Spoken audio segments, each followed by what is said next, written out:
एक दफा का जिक्र है। एक दूर दराज बादशाहत में एक मेहरबान और नरम दिल लड़की रहती थी जिसका नाम सिंड्रेला था। उसकी प्यारी माँ के इंतकाल के बाद उसके वालिद ने एक मगरूर और जालिम औरत से शादी कर ली जो अपनी बेटियों के साथ रहती थी। अफसोस की बात है कि कुछ ही अरसे बाद सिंड्रेला के पिता भी फौत हो गए और वह अपनी बदमिजाज सौतेली माँ और सौतेली बहनों के रहम ओ करम पर रहने लगी। सिंड्रेला को घर की नौकरानी बना दिया गया। वह सुबह से रात तक खाना पकाती, सफाई करती और कपड़े सीती, जबकि उसकी सौतेली बहनें आराम से बैठी रहती। उनकी सख्ती के बावजूद सिंड्रेला धैर्य और दयालुता से काम लेती और घर में रहने वाले चूहों और परिंदों से बात करके दल बहलाती। एक दिन शाही महल से एक दाहोदनामा आया। बादशाह एक शानदार रक्स का एहतिमाम कर रहा था ताकि शहजादा अपनी दुल्हन का इंतखाब कर सके। सिंड्रेला की सौतीली बहनें खुशी से चिल्लाईं और उसे अपने सबसे खूबसूरत गाउन तैयार करने का आदेश दिया। काश मैं भी नृत्य में जा सकती, सिंड्रेला ने मदद करते हुए आह भरी। तुम? वे हंस पड़े। फटे पुराने कपड़ों वाली नौकरानी राजकुमार के नृत्य में? यह कैसे हो सकता है? जब वह चली गई तो सिंड्रेला चूल्हे के पास बैठकर रोई। अचानक एक चमकती हुई रोशनी नमूदार हुई और उसकी फेरी गॉड मदर सामने आ खड़ी हुई।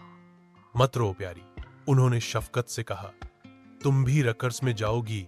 अपनी छड़ी के एक झटके से उन्होंने कद्दू को एक सुनहरी गाड़ी में, चूहों को घोड़ों में और सिंड्रेला के फटे कपड़ों को चांदी और नीले रंग के आश्चर्यजनक गाउन में बदल दिया। याद रखो, फेरी गॉड मदर ने खबरदार किया, जादू सिर्फ आधी रात तक रहेगा। तुम्हें उससे पहले वापस आना होगा। रकस में हर कोई उस परासरार खूबसूरत लड़की को देखकर हैरान रह गया। शहजादा उसकी शाइस्तगी पर फरीफ्ता हो गया और सारा रकस सरफसी के साथ किया।